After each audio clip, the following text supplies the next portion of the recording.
Amir avtosavdoda sizlar uchun ideal holatda yaxshi Matiz Best mashinasiga polokalar ko'rishingiz mumkin. Mashinamiz yili 2010-yil. Mashina holati zo'r holatda turibdi. Tepas qimmat ledlar qo'yilgan. To'rtta yangi yumshoq bolalargacha qo'yib qo'yishdi. Salon holatlarini ko'rib turibsan. Tonirovka ruxsatnomasi yo'q ekan ukalar.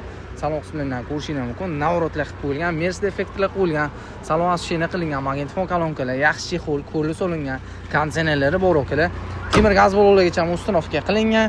Texnik tomonlama hech qanaqa muammosi yo'q. Motor, korobka, hali u qismlarda hech qanaqa muammosi yo'q. Mashina xullas yaltirab, olov bo'lib yonib turibdi.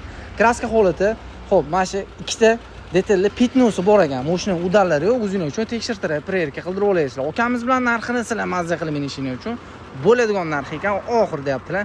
Sizlar xohlagan dokument bo'ladi ukalar. $2900 baholada, $2900 2010-yil minishga tayyor Matiz Best mashinasi. Egalar nomerlarini qoldiraman va yana telefon qilib barak qilishingiz mumkin ukalar.